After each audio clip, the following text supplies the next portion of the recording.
Welcome to Y11 Audio. I'm Alex Alvarado. Thank you for listening. Previews weeks marches on. Finally, once again, sorry for the delay. Meant to do some episodes for Monday and Tuesday. Just going to have to make it up to you today by doing a couple episodes on today, a couple more episodes tomorrow, and then we are just ready for the season then. We are finally going to watch some real-ass college football. Of course, this Saturday doesn't feature anything for Eastern or any of the MAC really, but it does give you an opportunity to finally sit down, watch a few games, including the Florida State Georgia Tech game that's over in Ireland. It's going to be really, really exciting. So yeah, I'm excited to get to it. I got a few notes on the MAC's teams that we need to get through over these next couple of days. I was going to have formats for everybody and do some things some certain ways, but then I'm like, no, that's just boring, and I just don't want to give everybody the same amount of time. I'm just going to keep it a buck with you. Some of these previews are just going to simply be longer than others. Sometimes I'm just way too short on teams. There was a very short-lived stretch where 2 years ago, if you remember reading any of my previews or me talking about any of these teams leading up to, say the 2022 season, my preview for Bowling Green would just be the word no. Because I didn't want to. No, I just didn't feel like it. I didn't want to take them seriously. And I'm not going to go that short with these teams moving forward. That's kind of like a one-time joke anyways, but yeah, no, some of these teams are obviously more exciting than others. Some of these teams just kind of have more on the table to give. I mean, with all the player movement, transfer portal and stuff, obviously if you're a fan of college football, you know about all that stuff, but just not having, film with all these guys that we're supposed to talking about, together without, years of these guys working together, developing together and all that stuff. It's kind of just depending on the situation, whether you're trying to turn over a roster or not, whether you're replacing guys that are graduating, whether you're replacing, guys like Carson Steele, who broke out as a true freshman for Ball State, transferred out, went to UCLA. Now he's made a name for himself enough to where he's in the NFL with Kansas City. Not to say he couldn't have had that kind of success that he's having now in the preseason as a rookie if he would have stayed at Ball State, but he had other opportunities that led him to go to UCLA as well. And so doesn't matter where he ends up. That's where he ended up going during college. And while we're still talking about college, it's hard for these programs to keep guys like him around. Teams like Ball State aren't always going to retain these kind of talented players, and so year in and year out you're kind of scrambling for answers if you don't generally have a roster or just depth that stays behind for at least 2-3 years at a time. If you don't have good guys that you're bringing in plus enough of them sticking around for long enough, it gets really difficult. It gets really, really difficult. We're already playing with thin margins in terms of grading out talent, all this kind of stuff. And so if you're trying to find, 50 guys that could be lightning in a bottle over the course of the season every year, good luck to you. It's not easy to do. And especially with these teams that we're going to talk about today, this is probably the most difficult pod to switch to. Remember, the MAC switched out of its divisions lineups, so there's no east-west break anymore. There's no, I'll say it super easy highway for Toledo to get on to, win its West generally and to kind of cruise into the MAC championship game. Now it's a situation where, the MAC is just like most, I shouldn't say most, but it's moving like all these other conferences where, hey, there's no division splits. The best of your 12 or the best of now going to be 13 next year 16 or 18 if you're in other conferences, right? Your two best teams are going to go to your conference champion game. And that's, all that is going to hopefully get you into the playoff if everything is strong enough and impressive enough. That's all conversations for another day, but that's just the format now. Scheduling wise, that's why teams are going to these pods too, because there are also just all these rules of trying to keep teams scheduled together, especially over the past 5 years, essentially, where, hey, Miami and Toledo hadn't played against one another in over a decade. Isn't that kind of a problem? Hey, you can go to school at any MAC school, but that doesn't guarantee you're going to see all these other MAC schools over the course of if you're just a student going to games, going to road games too every once in a while, there might not have been the opportunity for you to hit up all the MAC stadiums and all that stuff. And that kind of takes away from not just the player experience, but just the fan experience too. And fans pay money for this stuff. So wouldn't you want to keep them engaged? To keep things going in pods, everybody's now in 4 pods split into 3 teams. Obviously, when UMass comes into the fold, I think they're going to be joining this Akron, Buffalo, Kent State pod that we're going to be talking about. But everybody plays pretty much everybody every year. You play everybody in your pod, well, both teams in your pod every year, home and away. One team you're going to see at home, one team you're going to see at away, and that just rotates every year. And then every year you see 2 teams from each pod, and then one team's going to be missing out, but they kind of just rotate in and out.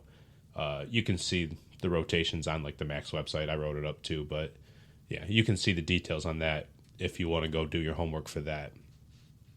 But the pods the MAC has everything conveniently split up into. This first one is Akron, Buffalo, and Kent State. The second one is Ball State, Miami, and Ohio. The third one that we're going to talk about is Central, Eastern, Western Michigan. That's very convenient, of course. And then the last one, Bowling Green, NIU, and Toledo. Lots of convenient rivalries, easy matchups. Lots of intriguing ones too. We'll get into all that later, but of course, let's start with Akron, Buffalo, and Kent State. Where we're going to start first, we're just going to go in alphabetical order. Akron.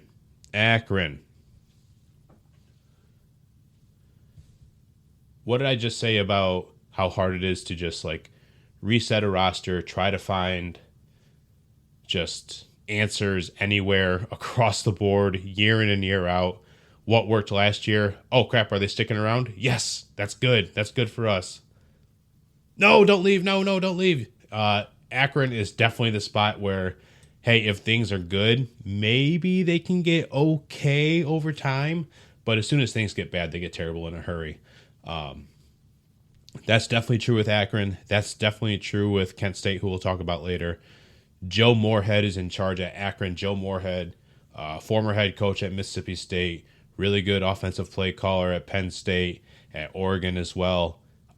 Has pretty much verbally out loud said hey, I took this Akron job so I can kind of get my head coaching chops again, start working in that part of the region. And then, hey, I'm from the Pittsburgh area. I would love to take that Pittsburgh job when that opens up, because I don't think Pat Narduzzi's going to stay there for a while. A conversation I had with a friend was, hey, what if Pat Narduzzi was you know who's not going to let that happen? Me. I'm staying here for as long as I want. And maybe that would be a really terrible play for Joe Moorhead, who thought that he was only going to be at Akron for a handful minus some fingers years. What if he's at Akron longer than he ideally wanted to be? Who knows? That would really, really stink for him if he was there planning on being somewhere for 2, maybe 3 years, and holy crap, I have a 7-year project on my hands. Did not really see that coming.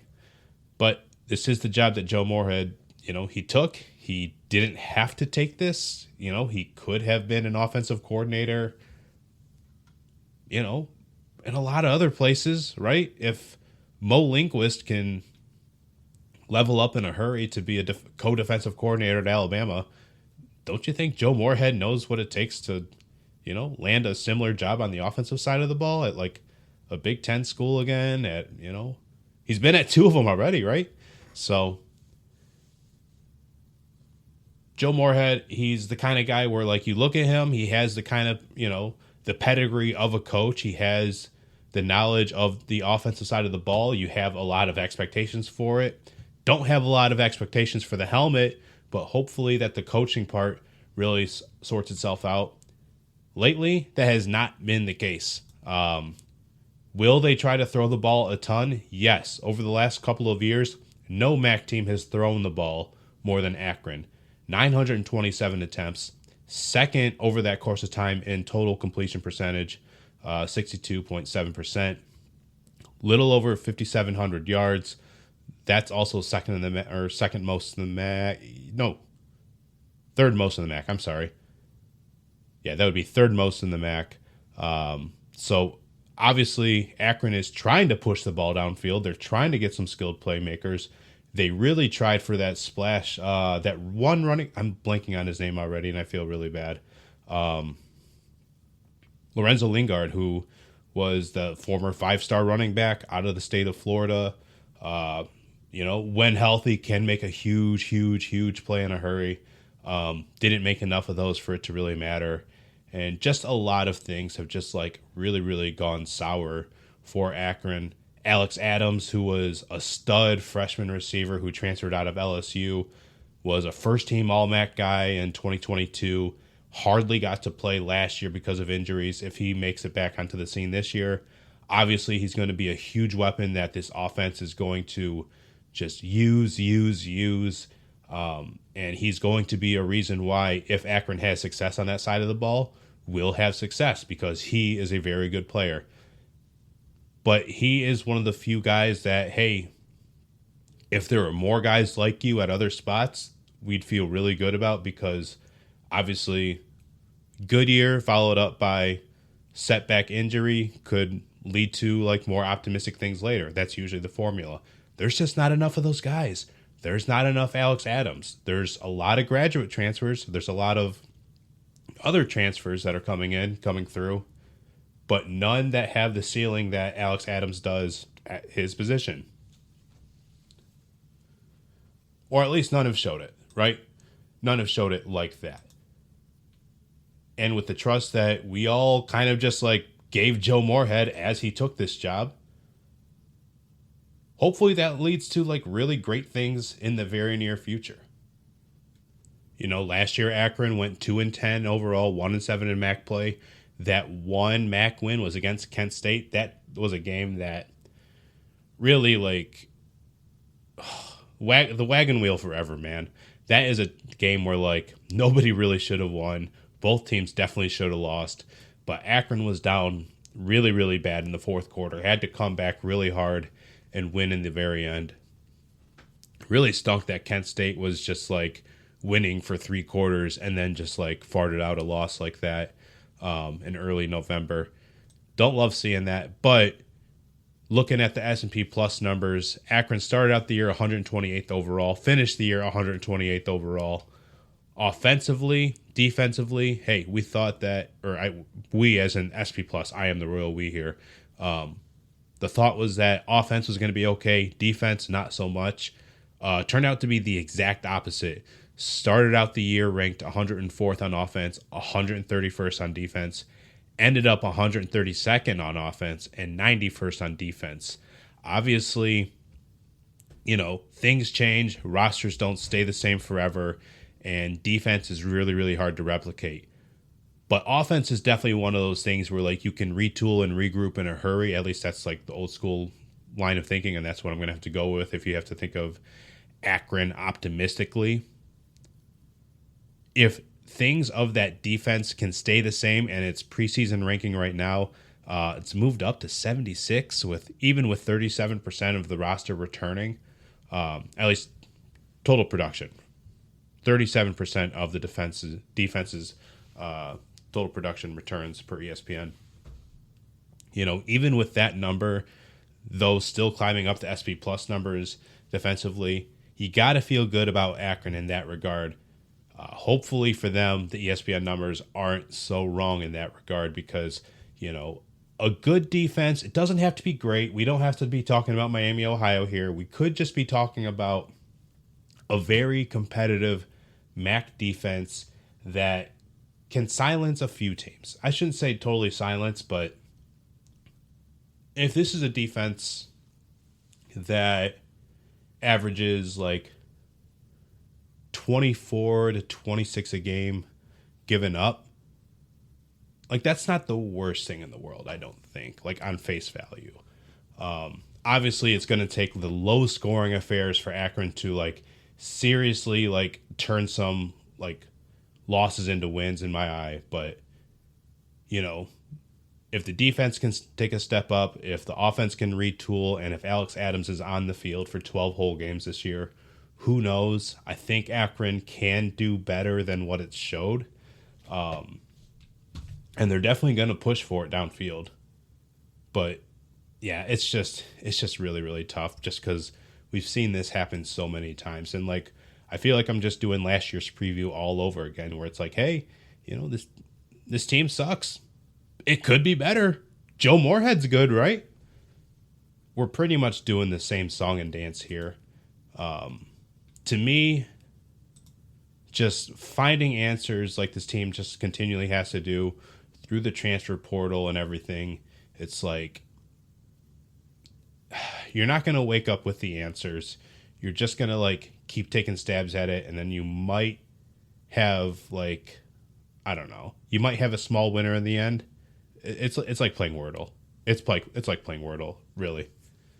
On their schedule, just to finish things up, their schedule at Ohio State, at Rutgers, home against Colgate, at South Carolina, at Ohio, home to Bowling Green, at Western, home to Eastern, home to Buffalo, at NIU, at Kent State, and then to end the year, they're home against Toledo. Yeah, that really stinks. Like, the Kent State game should be like the season finale, but whatever. What do I have for this year? I have Akron going. What do I have? I have them beating Ohio, beating the FCS team that they're facing. And why not NIU? Even though last year's NIU game was a huge stinker for Akron, 41-55, was it? Yeah, 41-55. That's because NIU came in super duper pissed off at the way that the 2022 game happened, where Akron ended up on top. Did not see that coming when it happened, and I suspect the same this year. People do not see this one coming because NIU is one of the dark horses of the MAC, I guess. I don't know. But Akron, if they kind of turn things around a little bit, I think this is kind of a game that, you know, could sneak up on NIU. Still, I don't see Akron winning too many of these games. I have them losing to Kent State too, because that's how most of last year's game went. I don't really know how to really pick that one. That's the wagon wheel for you. But yeah, 3-9 overall, 2-6 in MAC play. That's what I have for the Akron Zips.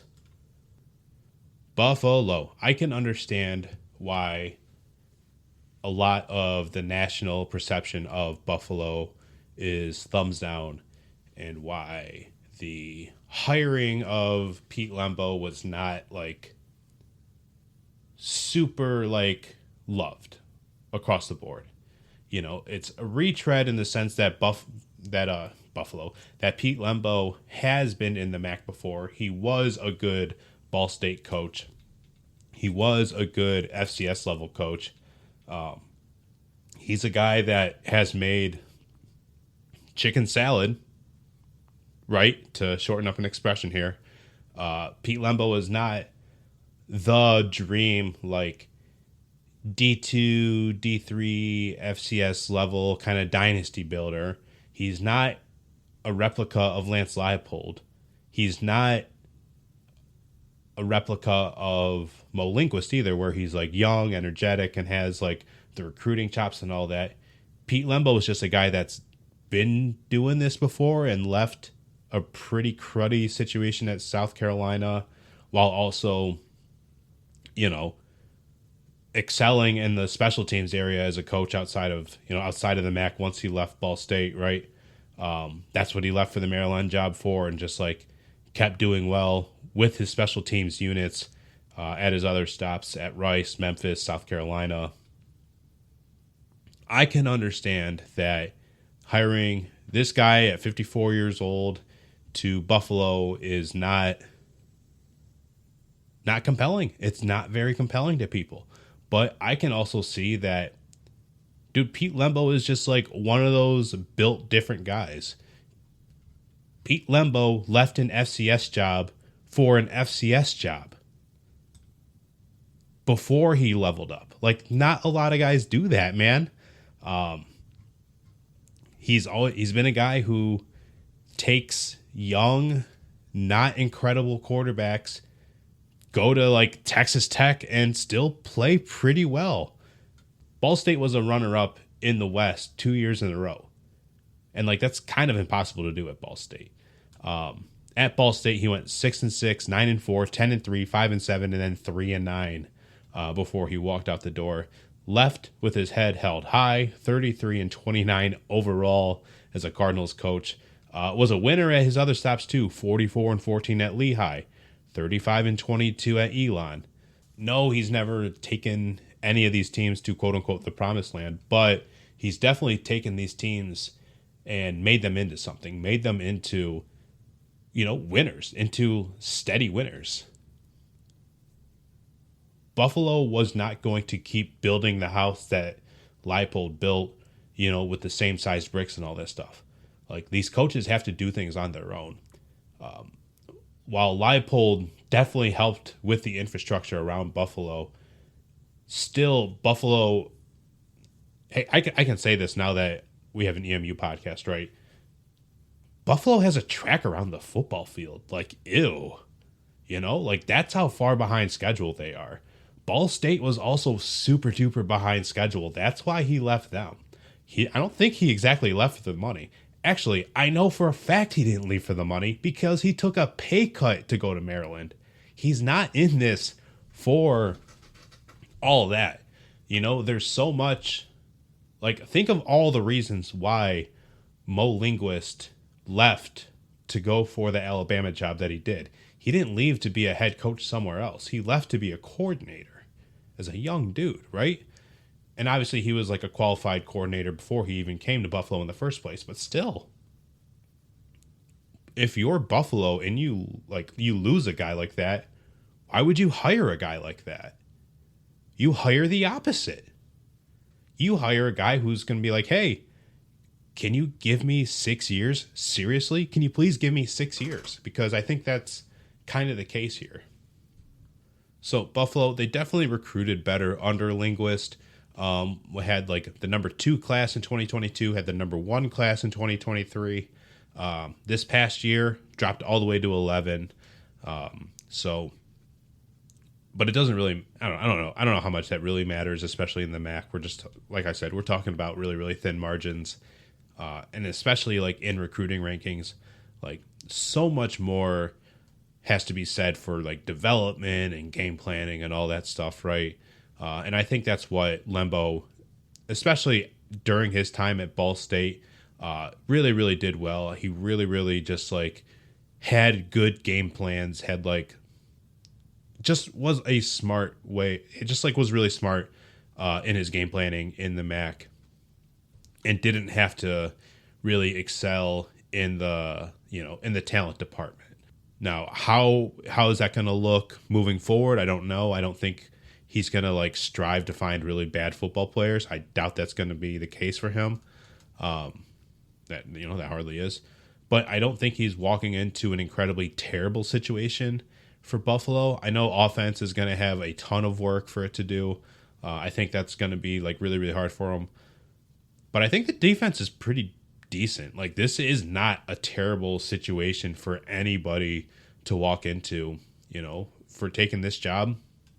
Like George Wolo up front, defensive tackle. He's a 5th-year guy, but he's been getting playing time as early as his true freshman season. So any guy like with that kind of profile already kind of gets my like thumbs up in terms of improvement. Linebacker Red Murdoch, as a redshirt freshman last year, he had 4 forced fumbles. like 9.5 tackles for loss, 60 total tackles. Kind of a crime that, like, 66 total tackles. It was kind of a crime that he didn't get selected to an All-MAC team. I think he's already one of the most underrated players in the league. If we keep ignoring him like this, that will definitely be like the most underrated player of the MAC ever, maybe. But yeah, I need to put you on game really quickly. Red Murdoch, killer name, awesome linebacker. Sean Dolak, former walk-on, guy who transferred out, transferred back in. Dude who had, I don't know, maybe like 400 tackles last year or something like that. He's super ridiculous, and he's a really good, good linebacker to come back into the fold and kind of help out with this defense in this transition year as it enters in Pete Lembo, and he's trying to do whatever he wants to do with this program. And last but of course not least, Marcus Fuqua, Detroit native, AP All-American, third team in 2022. I mean, Marcus Fuqua is a brilliant safety, has a knack for, being a ball hawk out there. I think he led the nation with 9 interceptions in that one year. So, yeah. Good pieces. I don't know what the depth is going to be like. I don't know if the rest of the ones around these guys are going to be, like, super high-flying, but obviously this is not a terrible defense to be walking into if you're Pete Lembo. So I don't know if they're going to have the offense completely figured out. Obviously, EMU now has their starting quarterback from the last couple of years. They have an Old Dominion transfer coming in. They have some other guys that, haven't really shown a whole lot. So it's a wait-and-see situation for Buffalo, as is, most things around this conference. But they open up the season. Everybody's circling that FCS game with Lafayette, especially after the way that they've lost to FCS teams the last couple of times, I believe. Maybe 3 times.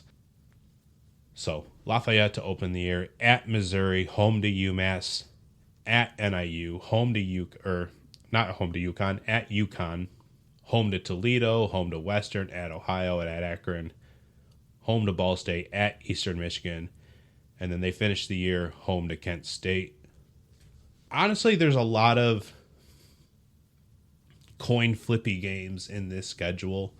Could see if Pete Lembo Magic is as good as I'm trying to advertise it, this is a team that could go bowling, but I'm going to temper my expectations and say that they're going to go 4-8 this year.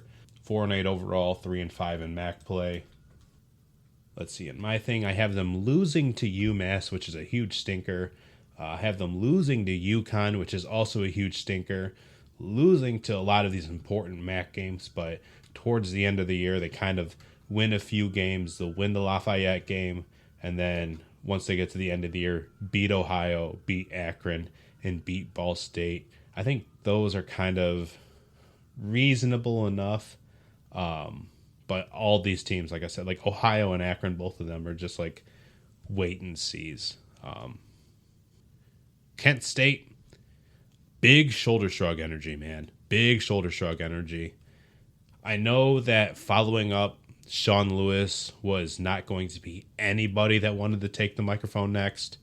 And for Kenny Burns, God bless you, bro. I don't know how much harder this job got on him because he walked in and said, we're going to play big boy football. We're going to scour Ohio. We're going to stay in Ohio. We're going to get Ohio guys. And we're going to play some downhill Ohio football. How about that?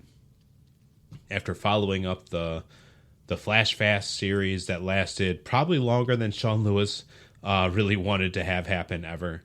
But obviously it was an offense that wanted to spread the ball out a lot, be super duper fast, get thin up front, and then to say, yeah, we're going to have some thick asses and we're going to, run block a crap ton. Like that is, dude, that is difficult. Sure, I get it.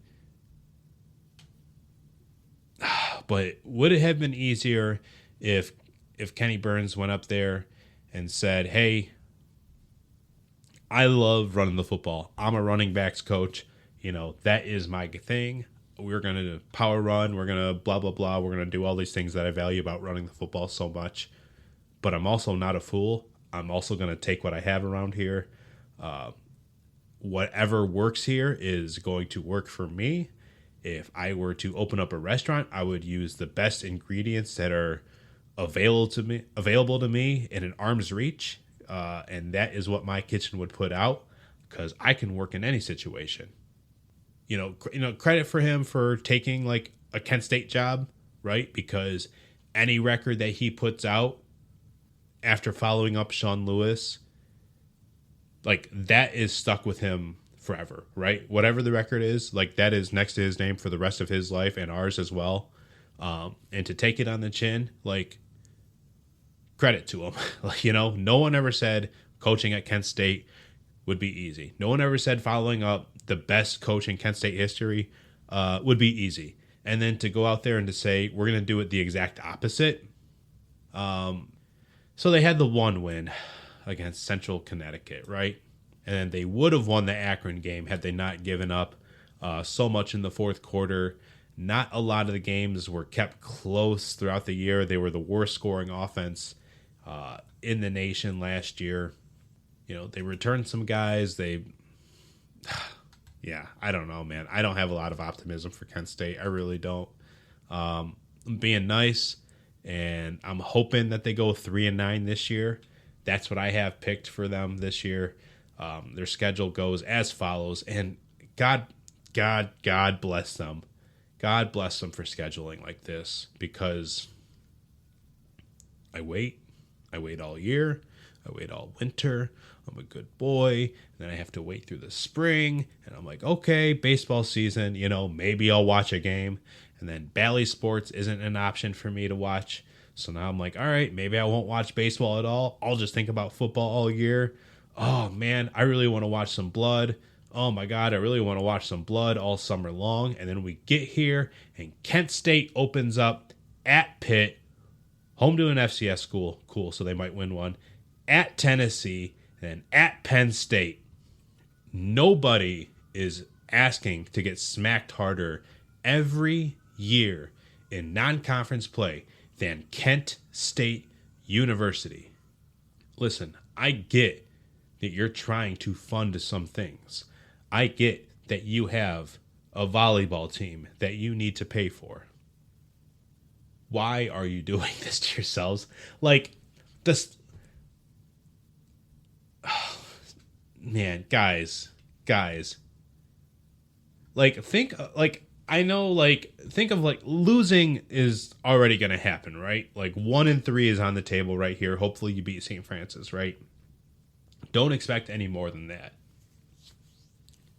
But just living in the hell of scheduling and practicing for Tennessee and a Josh Heupel offense, and then whatever James Franklin wants to throw at you with Andy Kolanecki, the guy who helped build up Buffalo with Lance Leipold and helped get Kansas to get really good.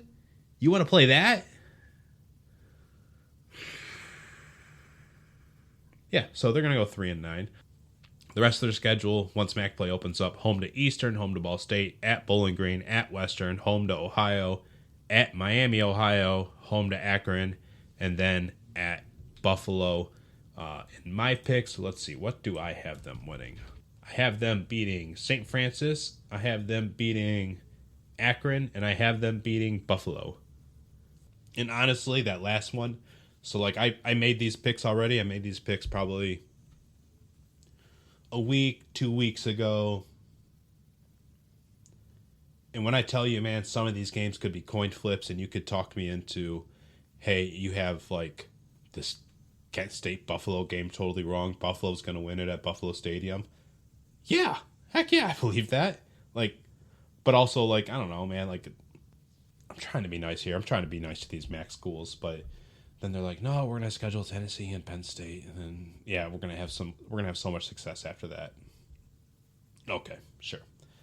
Kent State, good luck to you. Everybody else in this pod,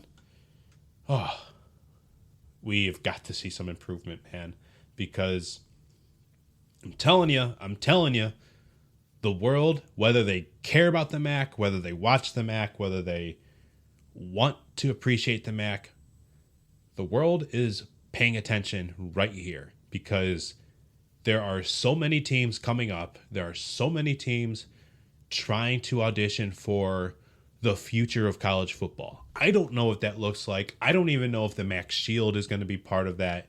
I know that these schools have to make decisions along the way. And within these decisions, there's going to be probably some success that follows it. And with enough success, you can get enough attention and enough people defending you for what the future of football is going to look like, what the future of, if not the 12-team playoff, what are we playing for, all that sort of situations. This pod right here, you guys have got to prove it, man. You guys have got to prove, and this doesn't go just for Akron. This doesn't go just for Buffalo. This certainly doesn't go just for Kent State either. But, man, when I think about this topic, this pod is the easiest to just look at and be like, all right, let's go, guys. Because if the entire G5 class is in a prove-it mode after watching a few teams already get grabbed by the Big 12 to level up and, to have hopefully more success for them in this sport, right? What does more success down the line look like for all these other programs? For these ones, Akron and Buffalo and Kent State, who schedules games the way you do, right? With zero expectations of ever winning 2 games in September, you guys have got to prove it. You guys have got to prove that you belong.